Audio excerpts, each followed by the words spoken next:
الحمد لله وكفى والصلاة والسلام على من لا نبي بعده. أما بعد فأعوذ بالله من الشيطان الرجيم. بسم الله الرحمن الرحيم. قل بفضل الله وبرحمته فبذلك فليفرحوا هو خير مما يجمعون. إن الله وملائكته يصلون على النبي يا أيها الذين آمنوا صلوا عليه وسلموا تسليما.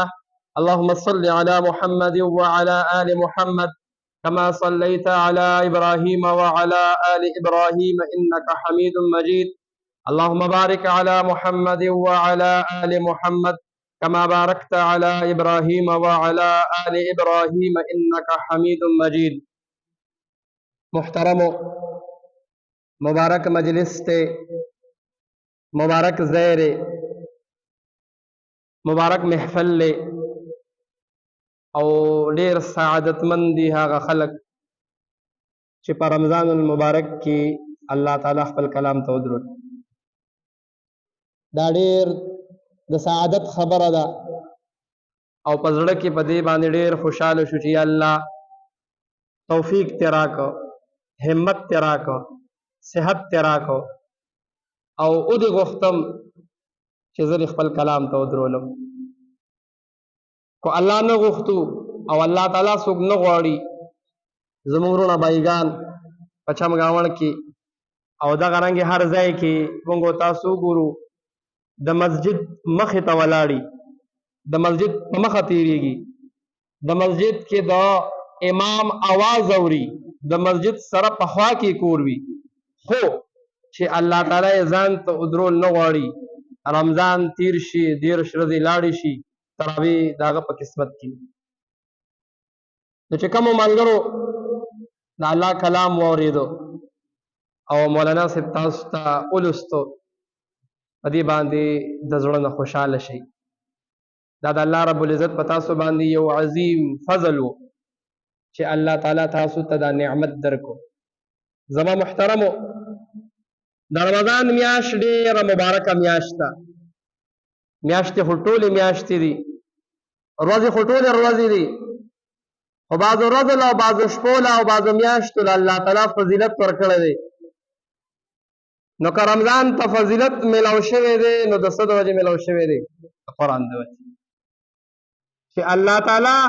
قرآن مجید کو لوح محفوظ ته نازل کړی دی نو هم د رمضان میاشت ده، او که د لوح محفوظ نه بیت العزت ته نازل کړی دی نو هم د رمضان میاشت ده، او که د اسمان دنیا ته نازل شوی دی نو هم 19 رمضان دی. نو رمضان ته کو فضیلت حاصل دی نو د څه د وجې؟ د قرآن د وجې الله تعالی دې ته فضیلت ورکړی دی. لومبنی وحی راله رسول الله صلی الله علیه وسلم باندې او جبریل علیه السلام چې کله راغی نو هم 19 رمضان. او قرآن چې الله تعالی دنیا ته نازلو نو زما استاد د اصلاح دپاره چې په مخ د ځمکه دا څومره خلک دي چې دی څه وکړي، دی زما بندګي وکړي، دی خپل ژوند ټیک کړي، دی خپل اخلاق ټیک کړي. نو یو وخت داسې و چې د رسول الله د نبوت نه مخکې خلک کفر او جهالت کې پراتو در دې چې بیت الله ته بوتان دننه کړو او د هر مقصد دپاره خپل بوت ساتلی و، هغې ته به یې سجدې کولې، د هغې نه به یې غوښتنه کوله.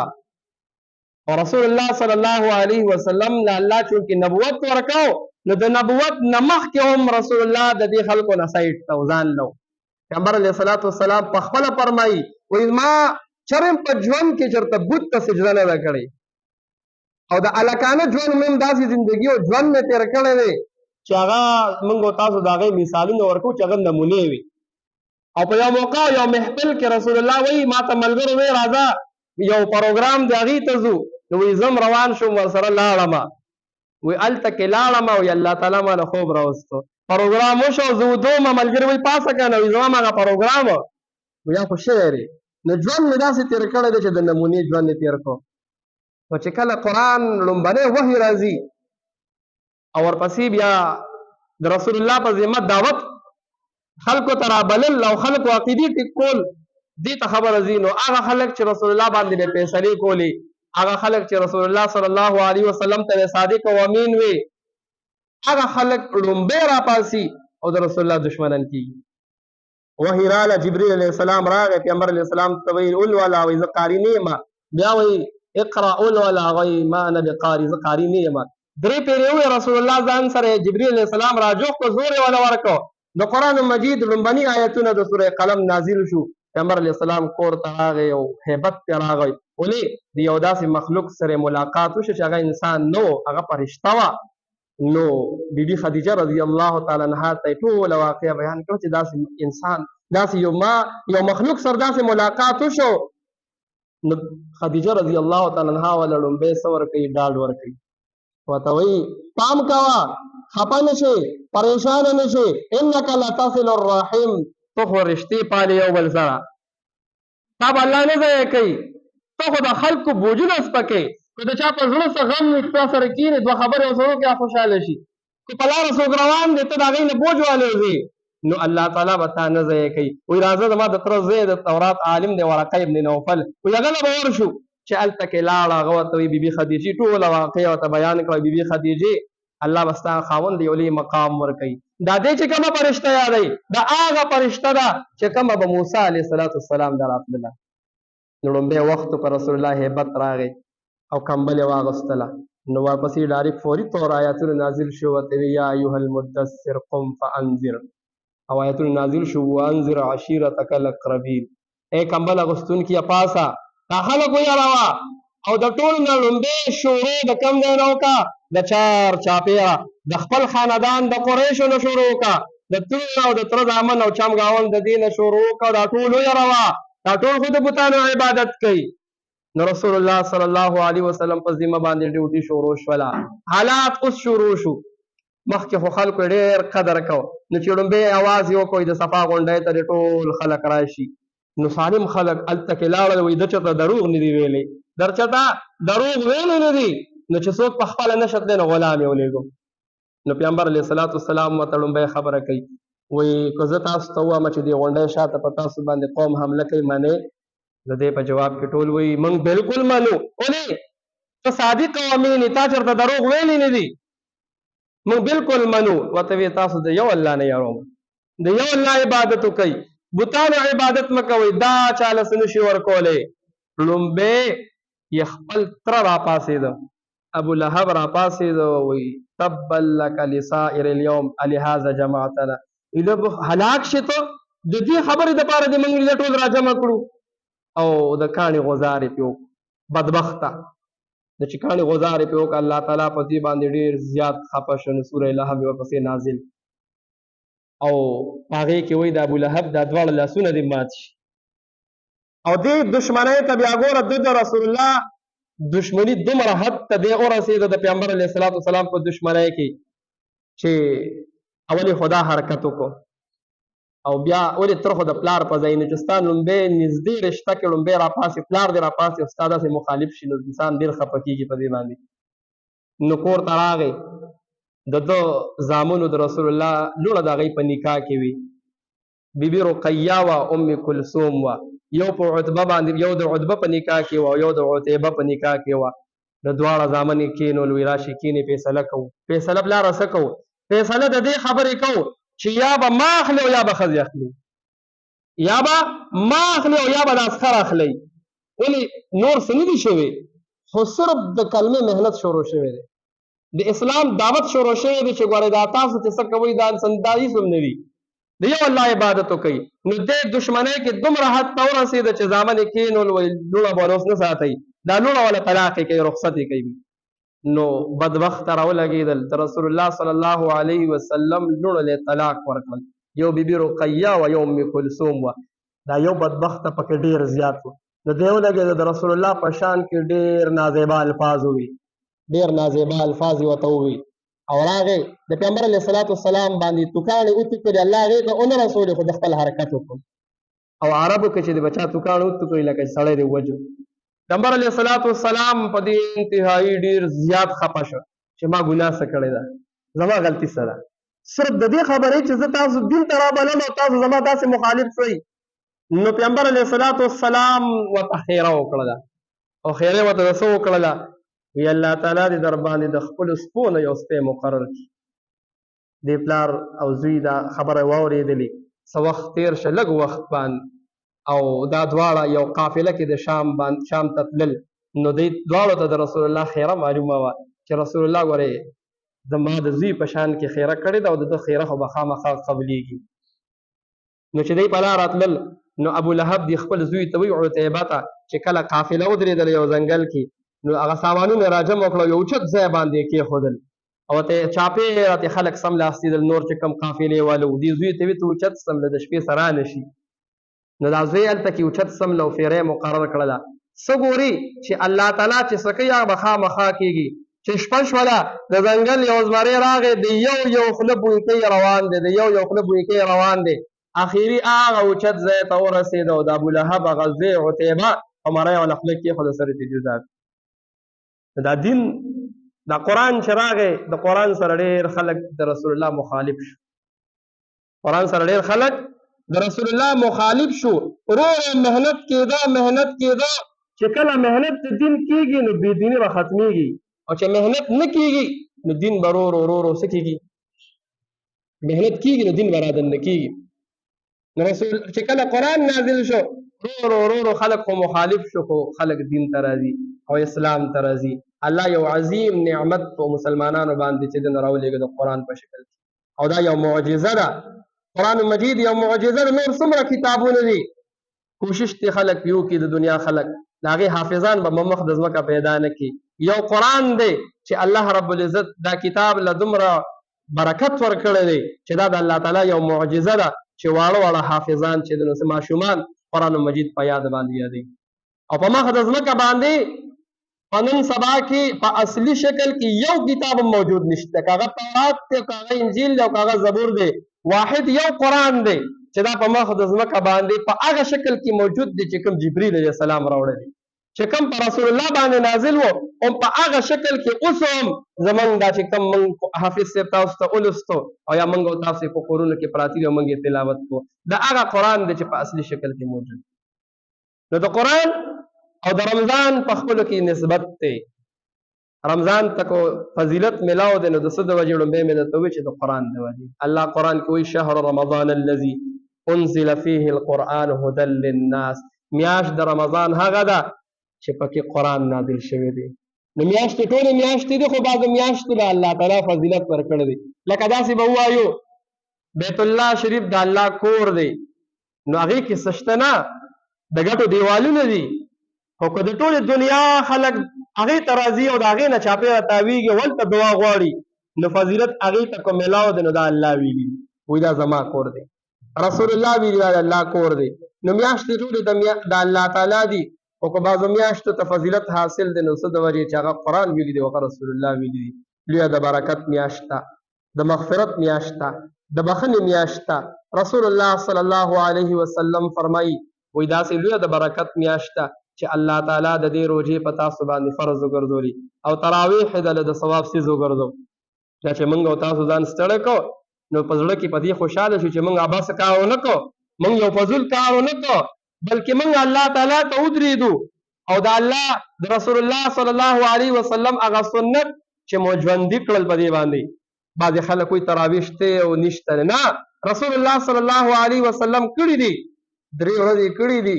خو چې د خلکو شوق ته وکتل د صحابو شوق ته وکتل د پیغمبر علیه الصلاۃ والسلام راونه وتیده بیا خلک په تمه او صحابه ناسو اخر کې کورونو ته لاړل نو بل تپوس کوي یا رسول الله موږ په تمه جماعت کې ناسو ترانلې وایي ما ستاسو شوق ته وکتل نو مینه چې الله حکم وکړي چې دا تراویح ورسره هم فرض شي ولې خلک فرضي مونځ نه کوي نن موږ او تاسو باندې په ورځ کې 15 مونځونه فرض دي نو په هغې کې یا خو داسې بدبخته وي چې هغه صرف جمعې مونځ کوي صرف د جمعې مونځ لځي او بعضې داسې چې هغه صرف یو مونځ کوي او نور بچې د نو اخوا دیخوا کوي ور یاد ساتئ څنګه چې دا روژه فرض ده چې کم کس روژه خوري او په دې لاره روان وي او د پیپسي بوتل یې راغستې په لار روان وي نو هغه ته به د خپل ضمیر هم ملامت اخکوي چې دا ته څه کوې د خدای نه خو نه یارېږي خو دا مخلوق ته ته ګوري نو دا څه کوې چې څنګه روژه فرض ده همدغه شانتې مونځ هم فرض دی دغه شانتې مونځ هم فرض دی کوشش به ګوره د دې خبرې کوو چې روژې خو مونږ ټول نیسو الحمدلله خو زمونږ په مونځ کې کمی دی زمونږ په مونځ کې کمی ده چې خپل منځونه ټیک کړو، خپل منځونه برابر کړو، باجماعت یې کړو. نو میاشت د رمضان سوه تراویح رسول الله صلی الله علیه وسلم صحابو ته وی یریږم په دې چې الله حکم د دې راونه لګي چې دا مې په تاسو فرض کړی نو ځکه رانلمه. او د عمر رضی الله تعالی عنه په دور کې حضرت کعب رضی الله تعالی عنه یې راوسته او خلکو له امام مقرر کو تراویح 20 رکعاته شروع شوي. نو په دې باندې خوشاله شو د زړه کې چې یا الله شکر دی چې خپل کلام ته خپل ځان ته دې ودرودو. پیغمبر علیه الصلاة والسلام ورپسې فرمایي وایي میاشت د رمضان ډېره برکتي او مبارکه میاشت د الله تعالی په دې کې ستاسو دعاګانې قبلوي، په دې کې دعاګانې قبلوي. نو چې ما او تا پکې د دې اهتمام خامخا کوو چې عبادت خو مونږ کوو، تلاوت کوو، ذکر کوو، تراویح کوو، تهجد کوو. دعا یو ضروري څیز دی چې خامخا هغه ځان له غواړو، دعا ځان له غواړو. بعضې ټیم انسان وایي دعا غواړم قبلیږي نه. روایاتو کې راځي رسول الله فرمایي چې په آخرت کې الله تعالی به په جنت کې دله د دې دعاګانو صله ورکړي. نو دا انسان به وایي یا الله نو دا په کم صورت کې او په څه کې دې راکړل او د څه په بدله کې دې راکړې. نو ده ته به ویلي شي پلانکی دعا دې غوښتې وه، پلانکی دې غوښتې وه، نو دا مې دله قبولې کړې وې او پلانکی مې دله دې رضې نه ایښې وې. بنده به وایي یا الله یو دې نه وه قبوله کړې، خو چې دا ټولې دراله اوس قبوله کړې وې. نو دعاګانې پکې څه کوو؟ خصوصي ځان دپاره دعاګانې غواړو او بالخصوص د روژه ماتې په وخت کې دعاګانې قبلیږي. د روژه ماتې په وخت کې دعا خامخا قبلیږي. نو په هغه ټایم کې یو د 3 منټه خامخا دې له ورکو ځان له په دین او په اسلام باندې د استقامت دپاره، د بچو دپاره، د محلې دپاره، د ټول عالم انسانیت دپاره، د ټولو دپاره دعا خامخا غواړو. بعضې ټایم داسې وي په هغه د روژه ماتې وخت هم وي، خو مازدیګر هم وي، اکثر په کور کې دومره پریشانی وي، د ښځې او د خاوند وي، د وروڼو وي، نه روژې ته ګوري نه د رمضان میاشت ته ګوري او جنګ او جګړې او پریشانۍ. ور یاد ساتئ د رسول الله حدیث دی، پیغمبر علیه الصلاة والسلام وفرمایل ما په شپې لیلة القدر ولیدو، ما یې سار راځمه تاسو ته وامه چې پلانکی شپه د لیلة القدر ده، پلانکی شپه 30مه شوه یا 40مه شوه 50مه شوه. نو زه تاسو ته راتلمه ما تاسو ته وی چې پلانکی شپه باندې د الله عبادت کوئ، خو 2 کسه مې ولیده چې هغه یو بل سره جګړه کوله. په زمان الله پاک هغه شپه هېره کړله و د جګړې او د اختلاف او د دې مسلو دومره نحوست دی چې دومره لویه د برکت هغه شپه رسول الله وایي زما نه هېره شوله، زما نه څه شوله؟ هېره شوله. کوشش به دا کوو خپلو کې به اتفاق ساتو، مابین کې خپل مابین کې. بل حدیث ته رسول الله صلی الله علیه وسلم دی، پیغمبر علیه الصلاة والسلام وایي په چا باندې چې د رمضان میاشت تېره شوه او د دغه کس بخښنه او مغفرت ونه شو وایي دا کس دې هلاک شي. اوس څومره لویه غټه خبره ده که موږ تاسو یې معمولي ګڼو. جبریل علیه الصلاة والسلام راځي او د ټولو کې مقربه فرشته خیره کوي او په ټولو کې معزز انسان چې رسول الله دی نو هغه پې امین وایي. نو د جبریل علیه السلام د خولې وتلې خیره او د رسول الله امین چې پرې ویلې شي وایي دا به نه قبلېږي. بدبخته بیا هغه انسانان ډېر دي چې روژه نیسي په غیبت کې لګیا دی، روژه نیسي په ګناه کې لګیا دی، روژه هم ده حرامو نه صبرېږي نه، روژه هم ده او مسلسل په ګناه کې لګیا دی. د دې لحاظ اړو ساتي نه چې زما روژه ده، چې څه دي زما روژه ده. نو یاد ساتئ د رمضان میاشت او ډېرې تېرې شوې لږې پاتې دي او اعتبار ګورې خاتمې لوي. هسې نه چې په دې آخر کې مو ختمونه هم پکې وکړل، تراویح مو وکړئ، هر څه مو وکړل او په آخر کې داسې عملونه شروع کړو، داسې ګناهونه شروع کړو چې هغه مخکې مو څه کړي دي هغه رانه ختم شي. نو نه، رسول الله فرمایي چې کله د وړوکې اختر ورځ شي نو زما بندګان په دعاګانو غوښتلو سره عیدګاه طرف ته لاړ شي، دعاګانې غواړي عیدګاه طرف ته هلته لاړ شي او اعلان د دې خبرې کېږي آخر کې وایي تاسو واپس راځئ، تاسو واپس راځئ او ستاسو ګناهونه مې په مینې سره بدل کړل او ستاسو بخښنه مې وکړله. نو اصل مقصد د ژوند او اصل زندگی هغه په الله تعالی باندې ګورې ځان بخښل دي، په الله تعالی باندې ځان بخښل دي. ګورې بیا به هېڅ فایده ونه کړله چې 13 روژې تېرې شوې او شپې هم تېرې شوې او ورځې هم تېرې شوې او موږ پکې دومره مو څه نه کړل، دومره الله ته ونه درېدو، دومره مو دعا ونه غوښتله، په دې خپلو ګناهونو پښیمانه نه شو چې الله ته ودرېدلی وي او د خپل ځان مو پرې بخښلی وي. ور یاد ساتئ دنیا کې دا بخښنه او مغفرت دا ګوره په پیسو نه میلاویږي، دا په ډیګرو نه میلاویږي، دا په ګاډو په موټرو نه میلاویږي. که ملاویږي دا برای راست د بنده تعلق د الله سره پکار دی